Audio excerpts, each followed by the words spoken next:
உங்களுக்கு நிம்மதி உண்டாகுவதாக. தேவனுடைய இரக்கங்கள் அதிகமாவதாக. தேவன் என்ன சொல்கிறாங்கன்னா, சங்கீதம் 103:13 இந்த வசனத்தை தான் கொடுக்குறாங்க. தகப்பன் தன் பிள்ளைகளுக்கு இறங்குகிறது போல கர்த்தர் தமக்கு பயந்தவர்களுக்கு இறங்குகிறார். இன்னைக்கு தேவனை அப்பாவாக பார்ப்பீங்க. அப்பாவாக வராருங்க. பரமபிதாவை பார்ப்பீங்க. கோபக்கார அப்பாவாக வர மாட்டார். அடிக்கிற அப்பாவாக வரமாட்டார். திட்டுற அப்பா மாதிரி வரமாட்டார்.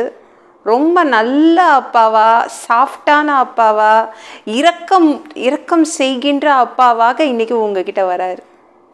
சரிங்களாங்க? அதனால் யாரும் பயப்பட வேண்டாம். அவர் இரக்கம் உள்ளவராக, அவங்க பொண்ணு, என் பையன் அப்படின்னு சொல்லி அவர் வராரு. காக்கைக்கு தன் குஞ்சு பொன் குஞ்சில் அதை மாதிரி தான் தேவனுக்கு நீங்கள் எப்பேற்பட்டவங்களாக இருந்தாலும் அவருடைய பசங்க அவருக்கு முக்கியம். இரக்கம் செய்கிற ஒரு அப்பாவை பார்ப்பீங்க.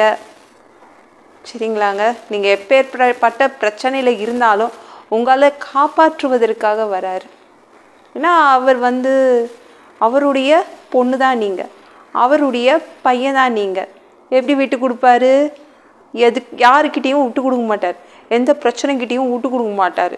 வீட்டில் அடி விழும். நம்மளுக்கு வீட்டில் எவ்வளோ வேணால் அடி விழும், திட்டு விழும், என்ன வேணால் நடக்கும். ஆனால் வெளியில் விட்டுருவாரா? அப்பா எப்படி இருப்பார்? அம்மா அப்பா வெளியில் போய் பிள்ளைங்களை திட்டுவாங்களா? திட்ட மாட்டாங்க. குறை சொல்லுவாங்களா? சொல்ல மாட்டாங்க.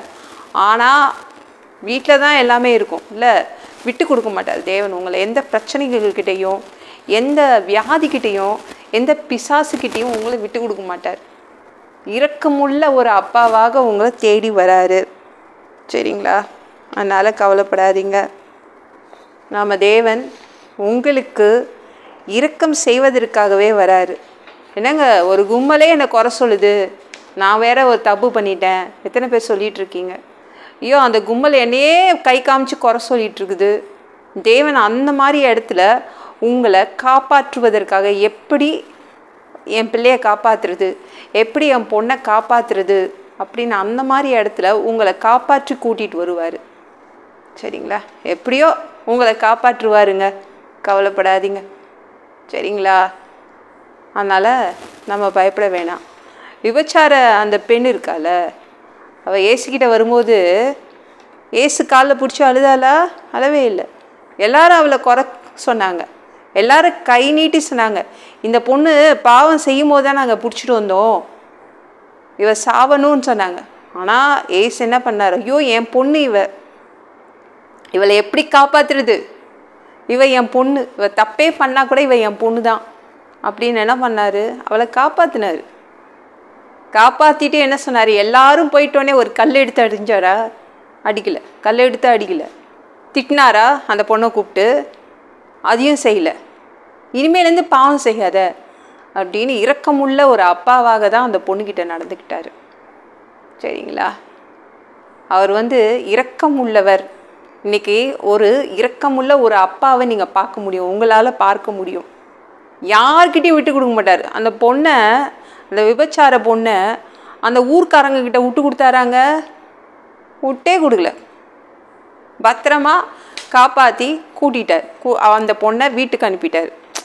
அதே மாதிரி தான் உங்களையும் இந்த பிரச்சனைகள் கிட்ட இருந்து, இந்த கடன் கிட்ட இருந்து, இந்த எல்லாம் மோசமான இடங்கள்லேருந்து உங்களை காப்பாற்றுவார். அதனால் நீங்கள் கவலைப்படாதீங்க. இரக்கமுள்ள ஒரு அப்பாவாக உங்களை தேடி வராரு. சரிங்களா? அதனால் கவலைப்படாதீங்க. பெதஸ்தா குளத்தில் கூட 38 வருஷம் அவன் வீட்லேயே இல்லையே சொல்லிட்டு வீட்டுக்கு போன்னு அவனை அனுப்பி விட்டார். என் பையன் வீட்டுக்கே போய் ரொம்ப நாள் ஆகுதே, வீட்டுக்கு போப்பா, போதும், நீ 38 வருஷம் இங்கே உட்கார்ந்தது போதும், நீ வீட்டுக்கு போ அப்படின்னு வீட்டில் கொண்டு உட்கார வச்சார். இரக்கமுள்ள அப்பாவாக அவனை தேடி வந்தார். உங்களையும் இரக்கமுள்ள அப்பாவாக உங்களை தேடி வந்திருக்கார். சரிங்களா? அப்படியே இரக்கம் செய்வார். எங்கேயும் விட்டு கொடுக்க மாட்டாருங்க. கவலைப்படாதீங்க. தைரியமாக அவங்க வேலையை செய்யுங்க. இன்றைக்கி இந்த வீடியோ பிடிச்சிருந்துச்சுன்னா மற்றவங்களுக்கும் ஷேர் பண்ண மறக்காதீங்க. கர்த்தர் தாமே உங்களை ஆசீர்வதிப்பாராக. அன்பு பிதாவே, உங்கள் பிள்ளைங்க உங்கள் பாதத்தில் வந்திருக்காங்க. அப்பா, கோபக்கார அப்பாவாக வரல, இன்னைக்கு அடிக்கிற அப்பாவாக வரல, திட்டுற அப்பாவாக வரல. உங்கள் பிள்ளைங்களுக்கு இரக்கம் செய்கிற ஒரு நல்ல அப்பாவாக வந்திருக்கிறீங்க. உங்கள் பிள்ளைங்களை காப்பாற்றுவீங்க, யார்கிட்டையும் விட்டு கொடுக்க மாட்டீங்க. எல்லாம் பொல்லாத பிசாசுகள், ஏவல்கள், மந்திரங்கள், தற்கொலை ஆவிகள், பயத்தின் ஆவிகள், பலவீனப்படுத்துகின்ற ஆவிகள் எல்லாம் இயேசு என்ற பெயரினை கொண்டு துரத்துகிறேன். ஓடிப்போ. உங்கள் பிள்ளைங்களை இரத்த கோட்டிக்குள் மறைச்சிக்கோங்க. சுத்த ஆவியால் நிரப்புங்க. ஞானஸ்நானம் எடுக்கணும். ரட்சிப்பீராக. இயேசுவின் காயப்பட்ட தழும்புகளால் எல்லா வியாதிகளும், எல்லா பலவீனங்களும், கேன்சர் போன்ற வியாதிகளும், மரணப்படுக்கைகளும் சரியாகுவதாக. மனிதனாக பிறந்தா ஜீவ புஸ்தகத்தில் பேர் இருக்கணும். அந்த பேர் இல்லைன்னா எங்களே பிடிச்சி நரகத்தில் தள்ளிடுவீங்க. அப்பா, அங்கெல்லாம் தள்ளாதீங்க. தீ எரிகிற இடத்துல எங்களால் வாழ முடியாதுப்பா. பரலோகத்துக்கு போகிறதுக்கு நாங்கள் ஆசைப்படுறோம்ப்பா. அங்கே அனுப்புங்க ப்ளீஸ்ப்பா. அடித்து உதச்சி திருத்தி எங்களை பரலோகத்துக்கு அனுப்புங்க ப்ளீஸ்ப்பா. கழுவப்படாத பாவங்களை நல்லா கழுவி எங்களை பரலோகத்துக்கு அனுப்புங்கப்பா. நன்றி அப்பா. சாமி, 2வது தடவை கூட இந்த பூமிக்கு வருவீங்க. ஒரு நொடி தான் இருப்பீங்க. அந்த டைமு எங்களுக்கு உங்களுக்கு ஒப்பான ஒரு உடம்பு கொடுப்பீங்க. அதை பெற்றுக்கொண்டு ஏஞ்சல்ஸ் மாதிரி பறந்து உங்களை பார்க்க வருவோம். அந்த தருணத்தை நாங்கள் ஆண்டவரே இழந்துடக்கூடாது. ப்ளீஸ்ப்பா. பரிசுத்தமாக வச்சுக்கோங்கப்பா. பரிசுத்தமாக வாழ்கிறது மனிதர்களால் முடியாதுப்பா. எங்களுக்கு உதவி செய்யுங்க பரிசுத்தமாக வாழ்கிறதுக்கு. அந்த பிசாசு நடத்தும் 7 வருட ஆட்சியிலலாம் எங்களை விட்டுட்டு போயிடாதீங்க. அந்தி கிறிஸ்து ஆட்சியில் விட்டுட்டு போயிடாதீங்க. 1000 வருடம் இந்த பூமியை ஆட்சி செய்ய 3வது தடவை வருவீங்கள்ல. அந்த பொற்காலத்தை பார்க்க ஆசைப்படுறோம். எங்களையும் கூப்பிட்டுக்கோங்க. எல்லாவற்றையும் ஒப்பு கொடுக்குறேன். ஈஸ்ட் முழு ஜெபம் கேளுங்க பிதாவே. ஆமென். நாளைக்கு பார்க்கலாம்.